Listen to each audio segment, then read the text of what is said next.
Hey everyone, welcome to my channel. It's me Gamerturk coming at you with new Sword Art Online Alicization Lycoris information from the Dengeki Playstation magazine in Japan. We had an entire interview with the Sword Art Online Gameverse producer Yosuke Futami and Alicization Lycoris director Satoru Hirayae from the developer studio Akuria. We had quite significant details in the interview that we have summarized over on Twitter a couple of hours ago, and I shared my take on certain things there too. You know, this is just me trying to convince you to follow me on Twitter simply because that is the fastest way for me to share the news with you instead of a video that takes a while to produce, let's say. So go ahead and do follow me there. Also, my Sword Art Online Volume 15 Alicization Invading giveaway is continuing. Click the link in the description to join up. And also, huge thanks to Gishimenas for taking the time to translate the interview so us mortals can actually understand. You'll see screenshots in the video because Bandai Namco is quite aggressive with their trailer footage claims. I do not want this video taken hostage by them for a month. Bandai, please notice me senpai, so the best source of Sword Art Online information, that would be me, can actually freely support and promote your content without being scared of demonetization. Anyways, according to the interview, the work on Sword Art Online Alicization Lycoris actually started way before then when we thought it had. The general consensus based on Futami's earlier statements was that he had a meeting with Reki Kawahara right after the release of Fatal Blood base game to pitch the story for the Alicization game, but apparently they had been working on the infrastructure of the game long before that. The interview mentions that quote-unquote work on the Alicization game started 2 years ago, around the Hollow Realization DLC period, when the current director for the game, Satoru Hirayae, was consulted on what could be done. So essentially you can think of this as the starting point of the brainstorming phase regarding the game, which was quite important, especially considering the following. Gamer's producer Yosuke Futami actually had quite hardships during the production, simply due to the fact that Alicization was so large of a concept that there was simply way too many characters. It was a major frustration for him, so much so that at times he considered dropping Alicization game entirely and just making another original game like Hollow Realization. But Futami-san showed his colors of how secretive he wanted to be with this interview quite early on. When asked about how much the game would cover of Alicization, he only said, "You can expect the stuff you saw in the promotional material to be in the game." Cool, that's what promotional stuff is supposed to be. Anyways, it was funny having Futami-san approaching this question so secretively when it was Dengeki that announced Alicization Lycoris would cover the entire story of Alicization when the game was first revealed almost a month ago. However, he did hint at the game beginning with Kirito waking up in the Rulit Forest and that it is skipping the Prologue 1, the Rulit Trio chapter, and Prologue 2, the Real Life Dicey Cafe and Johnny Black chapter, which is actually something I appreciate. Way before the Alicization anime started, many of us were hoping the anime would simply start exactly there and Kirito would slowly remember these over time and thus make everything feel a whole lot more confusing at first as well as mysterious to build up for a series of revelations over time, but alas, the anime never cared about subtleties, so it's quite interesting seeing the Gameverse actually making that risky shot, so well done Futami-san, you have my support. Though in regards to your Gameverse characters' comments, you know you're purposefully hiding out the facts. Those who read the light novels are all up to you.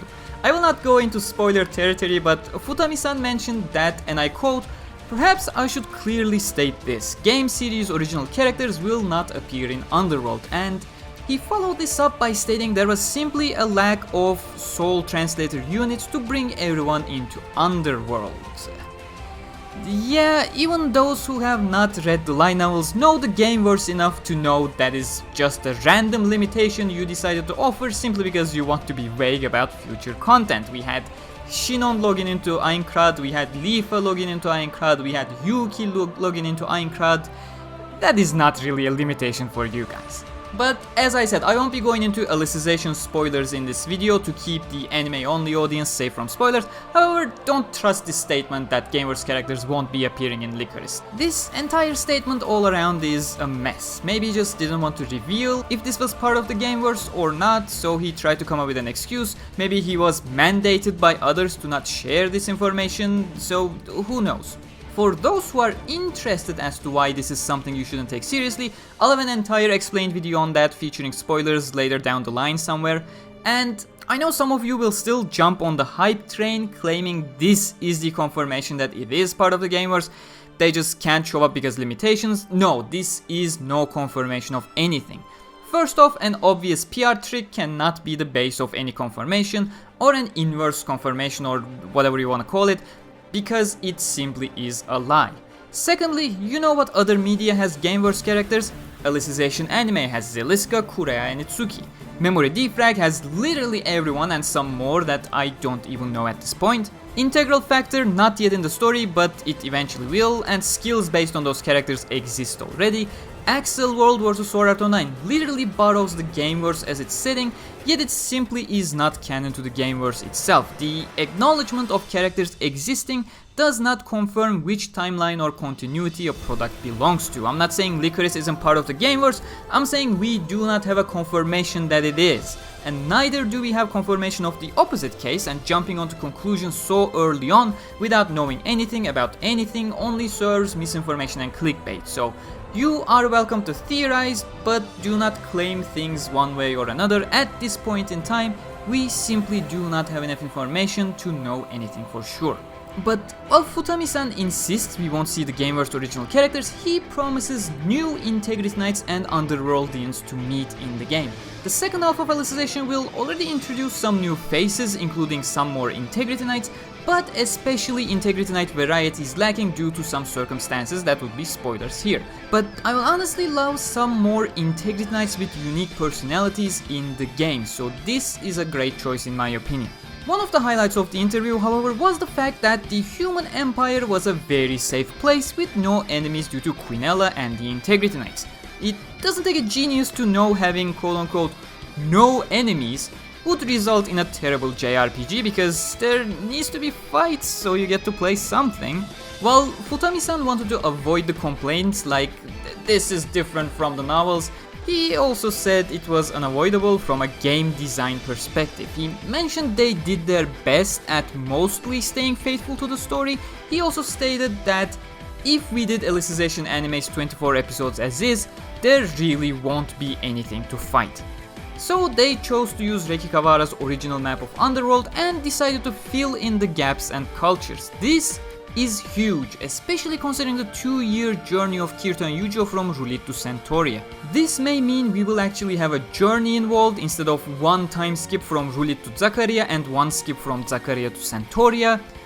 What is Zakaria, you ask? That is just, you know, an entire chapter of the novels completely dropped from the anime adaptation aside from a 3-second flashback scene. I got you covered though. Click on the icon on the top right to watch my Alicization Explained special episode focusing on Zakaria. But the news from the game that it will fill the gaps, that means even side stories like Distant Journey may get adapted into the game one way or another, which is an incredible possibility.